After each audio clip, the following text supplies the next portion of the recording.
Le podcast Déclic comprend les transitions pour vulgariser, ouvrir la réflexion et surtout donner envie d'agir. Bonjour et bienvenue dans Déclic, comprendre les transitions, dans lequel nous explorons les coulisses des transformations humaines, managériales, numériques et environnementales des individus et des organisations. Aujourd'hui, on est ravis de recevoir un nouvel invité avec nous aujourd'hui qui s'appelle donc Igor Vouré. Bonjour Igor. Enchanté. Donc tu es cofondateur chez Forward Advisory. Est-ce que, avant d'introduire notre échange, est-ce que tu pourrais nous présenter un petit peu cette entreprise qui est la tienne ? Oui. Donc effectivement, je suis cofondateur de ce cabinet de conseil Forward Advisory, dont la mission est d'aider les organisations privées et publiques à améliorer leur performance durablement. Donc c'est orienté meilleure performance, pas forcément plus de performance, mais meilleure performance. Puis en général, quand on fait une meilleure performance, on va vers plus de performance aussi. De la performance, on va en parler. Ça va être un petit peu le fil conducteur aussi de notre échange aujourd'hui.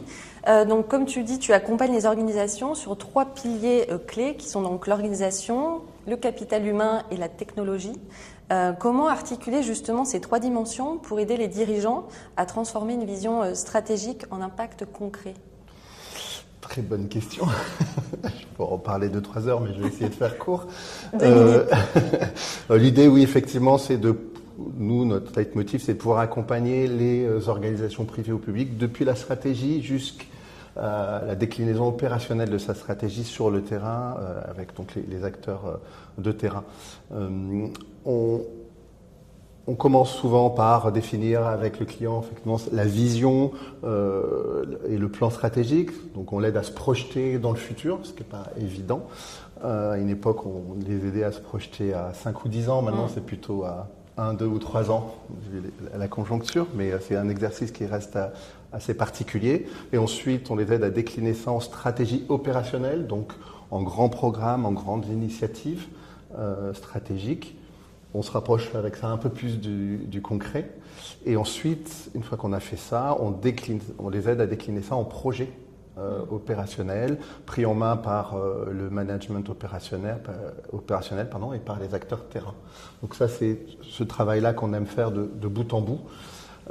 Et effectivement, en le faisant, on travaille sur les impacts et les évolutions et les transformations que ça génère d'un point de vue RH, d'un point de vue organisationnel et d'un point de vue technologique. Voilà. Et quand ce travail est fait et qu'on considère qu'il impacte fortement l'entreprise, on parle de plan de transformation aussi. Et comment finalement tous ces chantiers viennent transformer l'entreprise privée ou publique et pour lui permettre d'atteindre ses objectifs stratégiques. Le mot-clé dans tout ça, c'est décloisonnement. On aide l'entreprise à décloisonner les relations entre la partie stratégique et la partie opérationnelle de l'organisation, faire en sorte que ces deux mondes échangent avec fluidité et que la stratégie parle aux opérationnels et que la stratégie, quand elle est établie, soit réaliste pour ces acteurs opérationnels qui doivent la mettre en œuvre. Et puis décloisonnement aussi, parce que finalement, on ne gère pas de façon cloisonnée les aspects RH, des aspects organisationnels et des aspects technologiques. Et c'est aussi un leitmotiv, c'est que tout ça doit être très poreux si on veut que la transformation ou l'évolution se fasse et qu'on atteigne les objectifs désignés par la stratégie. Décloisonnement, donc transversalité, quelque chose de moins descendant. Aujourd'hui, on l'observe dans beaucoup d'entreprises. C'est ce que vous accompagnez aussi Oui, on aide finalement. Alors souvent, nous, on intervient au niveau du terrain, en immersion, même avant de commencer la mission, pour bien comprendre les tenants et les aboutissants opérationnels des grands objectifs de l'entreprise, ce qui nous permet aussi d'estimer la capacité de l'organisation à évoluer, à se transformer au regard des injonctions de la stratégie. Donc oui, il y a ce sujet-là de se dire finalement une bonne stratégie, c'est une stratégie qui est derrière opérable, qu'on peut opérationnaliser.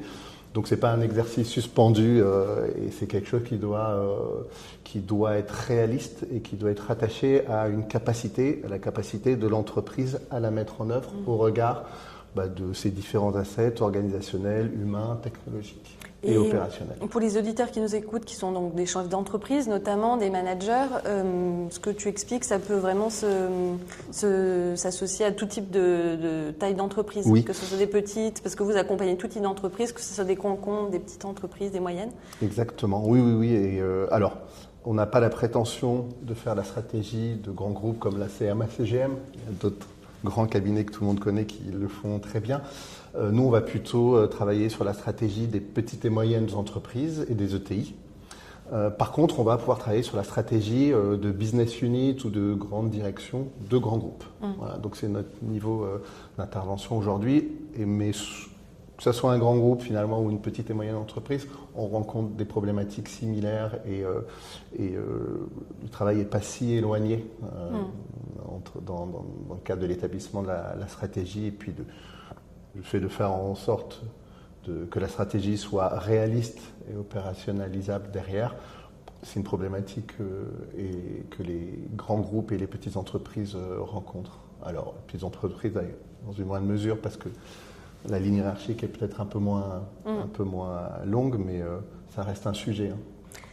Deuxième question par rapport à l'innovation. Ici à la COQ et le groupe One Experience qui porte aussi le podcast en parle beaucoup dans le cadre de ses activités. Vous aussi, c'est au cœur de votre activité. L'innovation est pour toi et ton associé un véritable vecteur de transformation. Comment la mettre en place dans la durée dans une entreprise pour engager aussi les équipes ? Oui. Effectivement, l'innovation, pour nous, c'est quelque chose d'important, un vrai levier de transformation. Alors, derrière l'innovation, il y a beaucoup de choses. Il y a plusieurs types d'innovation, de rupture ou en continuité, par exemple. Et puis l'innovation dans un secteur, quelque chose qui est innovant dans un secteur n'est pas forcément dans l'autre. Pareil, ce qui est innovant dans une entreprise ne l'est pas forcément dans l'autre. Donc, c'est quelque chose qu'on appréhende quand même avec pas mal d'humilité. Voilà. Tout le monde voit l'innovation au pied de sa porte, mais est-ce que c'est vraiment de l'innovation ? Bon, c'est une question qu'on se pose souvent, mais donc on aide les entreprises à savoir ce que c'est l'innovation pour elles et est-ce qu'elles peuvent en faire. Et puis pour nous, l'innovation, c'est avant d'être une méthode, des process, avant même d'être des techniques ou des technologies, c'est un mindset et une posture. Voilà. Et ça aussi, c'est pas évident pour les entreprises, pour certaines en tout cas.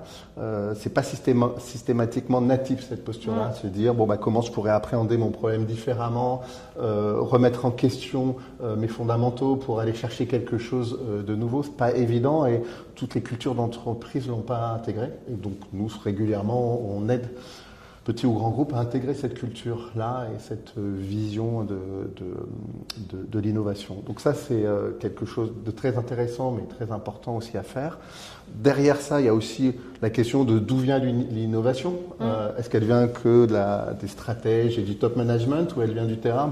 Elle vient beaucoup du terrain, en réalité. Et en tout cas, ce qui vient du terrain est souvent pas suffisamment bien exploité. Donc il faut, on travaille beaucoup à permettre aux gens du terrain de s'exprimer, de faire tomber quelques barrières et de faire en sorte qu'ils s'autorisent à innover pour que cette innovation du terrain remonte et vienne rencontrer aussi la vision de l'innovation du top management et puis que ces deux visions-là se mélangent, s'accordent. Et c'est souvent là qu'il y a de beaux projets qui sortent. Et ça rejoint d'ailleurs ce que tu évoquais en première partie du décloisonnement. Exactement. On y revient aussi par rapport à l'innovation. Oui, je crois que c'est souvent un de nos leitmotifs, faire échanger les gens et décloisonner la manière de travailler, la manière de collaborer. D'ailleurs, pour innover face aux enjeux organisationnels, humains, technologiques et aujourd'hui beaucoup aussi environnementaux, quelle posture justement de leadership permet aux chefs d'entreprise d'engager ses équipes sur ces enjeux, justement, sur ces questions ? Alors, je vais éviter le discours sur la bienveillance, le droit à l'erreur et tout ça, parce qu'on l'a entendu de nombreuses fois. Mais c'est vrai, il faut avoir ça en tête. Mais je trouve que c'est intéressant que finalement la notion d'exemplarité dans ce cas-là puisse être développée, à savoir, et on l'a constaté avec nos clients, si le top management décide d'innover, prend le risque d'innover, d'aller chercher des choses différentes, au risque parfois de se tromper, ça donne l'exemple pour le reste de l'entreprise et le reste de l'entreprise et puis dans de meilleures conditions finalement, en voyant qu'au-dessus, il y a eu des tentatives, il y a eu de l'innovation, il y a eu des échecs. Ça débride le reste de l'entreprise qui se met aussi elle-même à tester, à vouloir innover. Voilà, parce que juste se dire on a le droit de se tromper, c'est pas suffisant. Quand on voit son chef se tromper et qu'il est encore dans la boîte après, ça aide soi-même à se dire finalement je peux aussi me tromper, je peux y aller et je peux tenter l'innovation. Et ça, on retrouve un peu la même chose dans la transformation. Se transformer, il faut oser, vouloir faire différemment. Et là aussi, on rencontre un peu aussi ce syndrome de ne pas oser aller tout le temps dans la transformation, oser de sortir de sa zone de confort pour aller vers quelque chose qui est un peu différent. Donc souvent, ce qu'on rencontre dans l'innovation, on le retrouve aussi dans la transformation. Après, je pense qu'il y a le storytelling aussi du leader, du dirigeant qui est important. L'histoire qu'il raconte autour de l'innovation, en quoi c'est important, en interne, ça inspire aussi les gens. Et donc, c'est aussi un moteur de mobilisation. Donc, travailler le pourquoi, donner du sens à l'innovation, c'est aussi quelque chose d'intéressant. Et puis, derrière l'innovation, comme on le disait tout à l'heure, il y a des succès ou des insuccès. Mais de l'insuccès naît beaucoup d'apprentissage aussi. Et savoir ce qu'il ne faut plus faire, c'est quand même quelque chose d'hyper riche pour les entreprises, qu'on n'exploite pas assez souvent. Et quand on arrive sur un sujet donné à se dire finalement on n'a pas réussi et pourquoi, c'est un enseignement plus global. Et si on essaye d'avoir une réflexion un peu plus générale et un peu plus holistique, ça peut bien souvent servir à l'ensemble de l'entreprise et pas juste à ceux qui ont essayé d'innover sur un produit ou sur un service. D'expliquer pourquoi finalement on innove, c'est bien d'innover, mais pourquoi et de garder du sens. Les équipes, c'est vrai qu'elles en ont besoin de plus en plus. On en parlait en amont pour préparer l'interview. Tu parles d'humilité aussi face aux équipes, qui fait écho à ce que tu as défini de l'innovation. L'humilité, c'est vrai que c'est important pour aussi pouvoir se remettre en question, pouvoir échanger avec les équipes, voir ce qui a fonctionné, ce qui n'a pas fonctionné pour innover peut-être encore plus ou différemment. Exactement. Et c'est ça, intéressant. C'est pas toujours présent dans les entreprises ou pas à tous les niveaux. Alors si je caricature, mais c'est vraiment pas le cas de tous les top management. Mais parfois dans le top management, il y a cette vision de savoir pour plein de raisons. Et c'est vrai qu'il y a beaucoup de savoir, mais une certaine complexité à se remettre en cause parfois et à re-questionner le schéma existant. Donc d'un côté, on a ça. De l'autre côté, on a les gens du terrain qui n'osent pas innover, qui se mettent des barrières.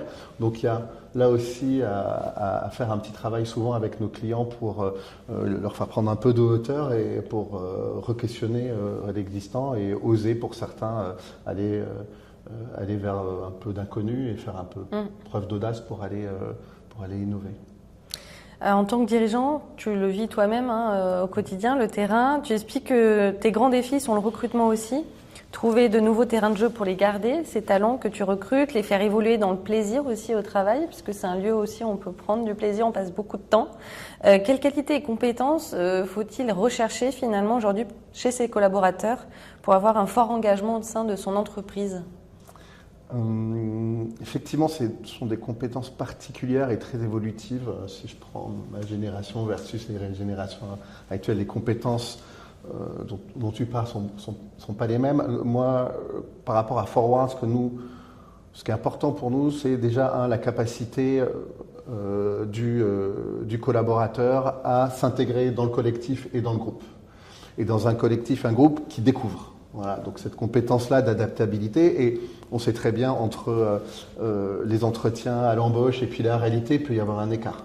Soit pour nous un écart de perception par rapport aux compétences et savoir-faire du collaborateur, et lui par rapport à ce qu'il découvre vraiment de la boîte. Et quels que soient les efforts qu'on puisse faire en amont pour être très transparent sur la manière dont on fonctionne, il y a forcément des surprises, et pas forcément des mauvaises, mais il y a des surprises, et donc ça demande parfois à la fois à l'entreprise et aux collaborateurs d'avoir cette capacité de revoir son schéma d'intégration dans l'équipe et voir sa trajectoire au sein de l'entreprise. Et souvent, ce qu'on dit finalement, cette trajectoire-là, le premier acteur de cette trajectoire, c'est le collaborateur. Et comme je te le disais, pour nous, Forward, c'est un terrain de jeu. Donc, on fournit des locaux, on fournit une équipe avec des compétences, on fournit des méthodes, on fournit aussi un portefeuille de clients, aussi un salaire, une rémunération. Et tout ça, finalement, ce que nous on aime, et une des compétences qu'on souhaite que nos collaborateurs aient, c'est la capacité à appréhender tous ces assets-là et à les utiliser pour qu'ils construisent lui-même sa trajectoire chez Forward en accord avec effectivement notre stratégie et puis nos orientations, mais qui cette capacité à mobiliser tous ces outils-là pour se construire sa trajectoire. Et c'est d'abord lui qui est acteur de ça. Nous, on peut l'y aider, on peut le guider, mais c'est d'abord lui qui doit le faire. Donc cette compétence-là qui est presque entrepreneuriale finalement, qui consiste à on met des choses à disposition et moi j'en fais quelque chose porteur de valeur pour moi, mais aussi pour l'entreprise et le collectif dans lequel... Il y a un cap qui est donné par effectivement le dirigeant, le chef d'entreprise avec une fiche de poste, a priori des missions, des objectifs, mais aussi d'en prendre part et de prendre sa place. Oui.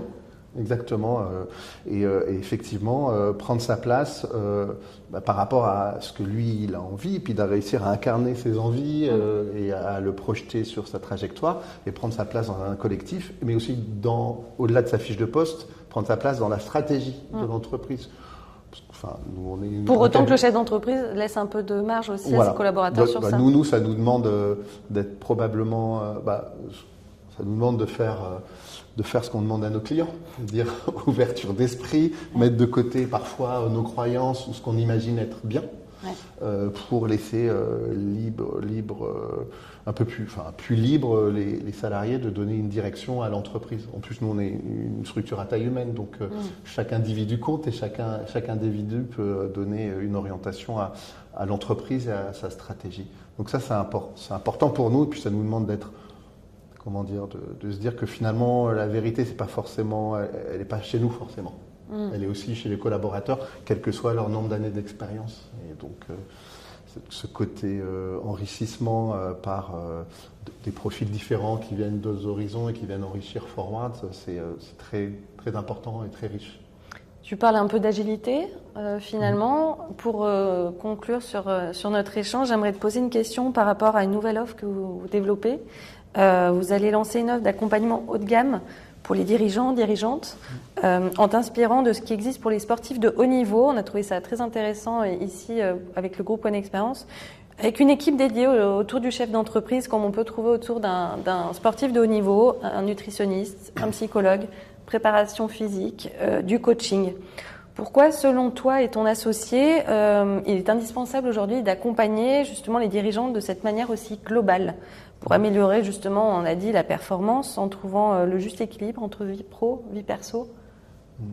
Oui, on a fait effectivement le constat depuis un moment maintenant, on rentre dans une période de changement systémique d'une intensité rare, avec des transitions multiples qui se croisent, qui s'amplifient l'une l'autre, donc soit la transition économique, écologique, sociale, sociétale, technologique aussi.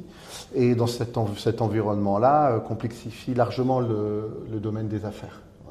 Donc là-dedans, le dirigeant, aujourd'hui, il n'est plus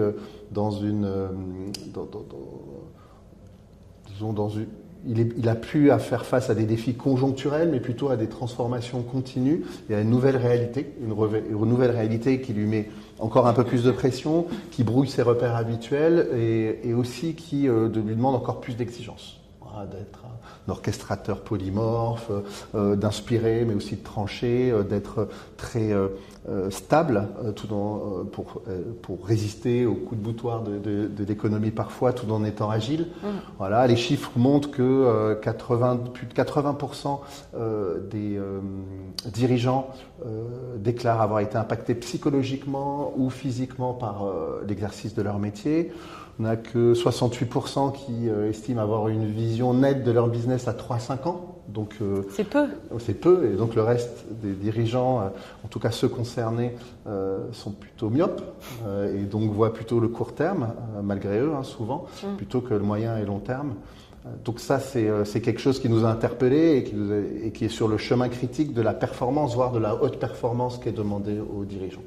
Et donc derrière ça, notre conviction, il y en a 3, c'est 1, ce dirigeant La mode du dirigeant solo intuitif, héros, qui fait tout, qui décide de tout, qui absorbe tout et par qui tout passe est caduque. Voilà. Il a marché à un moment donné, probablement, mais aujourd'hui il est caduque, voire contre-productif. La deuxième conviction, c'est qu'aujourd'hui, ce dirigeant-là voit le monde se transformer, il faut qu'il s'y habitue, mais ça implique aussi à ce dirigeant de changer son propre logiciel et de se transformer aussi. Et les dirigeants concernés n'ont jamais été aussi seuls dans cet exercice aujourd'hui. Et pour nous, ils ont besoin d'accompagnement pour passer cette étape et puis faire face justement à ce futur un peu complexe et déstabilisant parfois qui l'attend. Et enfin, la dernière conviction, c'est qu'effectivement, si on veut leur faire passer une étape en termes de performance à ces dirigeants, et ces dirigeants et leur performance individuelle et sur le chemin critique de la performance de leur organisation, et si on prend encore un peu plus de hauteur de la performance du tissu économique dans lequel ils sont inclus, si on veut leur faire passer cette étape-là vers la haute performance, mais durable et saine, il faut s'inspirer de domaines dans lesquels cette haute performance et cette performance ont été industrialisées. Et le sport en est un. Et comme tu l'as dit, on peut transcrire, et on a repéré une vingtaine de pratiques qu'on peut transférer du monde du sport au monde du leadership et de la dirigeance. Et on voit et on sait que ça peut avoir un vrai impact sur la durabilité du dirigeant, sur sa performance, sur son bien-être et sa capacité à être présent au bon moment, au bon endroit, lui déjà, et par effet de bord, son équipe et son entreprise. C'est vrai que ce qui est intéressant, pour le coup, on parle souvent d'accompagnement. Là, ce qui est pris en compte aussi, c'est l'aspect personnel. À quel point ça peut avoir un impact sur la performance au sein de l'entreprise. Un bon dirigeant est un dirigeant heureux. Donc, comment on fait pour ne pas oublier la performance de son entreprise, de la sienne? Et on est dans le monde des affaires, donc c'est pas non plus le monde des bisounours. Et il y a des contraintes et c'est exigeant, mais on a la conviction qu'on peut faire ça de façon saine, équilibrée, et que c'est parce qu'on le fera de façon saine et équilibrée que le dirigeant pourra être durable. Sa performance pourra être durable, et lui être enfin le dirigeant qu'il a toujours rêvé d'être, et pas le dirigeant que lui-même subit. Oui, puis on observe aussi un chef d'entreprise ou une chef d'entreprise, elle doit s'adapter, donc elle dirige d'une manière qui sera peut-être différente, évolutive dans quelques temps, et comme ça s'accélère de plus en plus dans notre époque d'être au fait aussi de ce qui est le mieux pour lui, Exactement. Année après année presque. Oui, et en l'entourant, on lui donne aussi cette agilité, parce que cet écosystème qu'on va créer autour de lui va lui permettre aussi d'anticiper les choses, de voir les choses venir et puis de se remettre en question sainement pour être toujours adapté au contexte qui, comme tu le dis, évolue régulièrement et va continuer à évoluer encore longtemps. Merci beaucoup Igor, De rien. Merci pour tes partages, ton retour d'expérience, ta vision aussi sur ces volets importants pour nous et pour vous, chefs d'entreprise qui nous regardez chaque jour dans Déclic. Merci beaucoup et à bientôt pour un nouvel épisode. Merci à toi.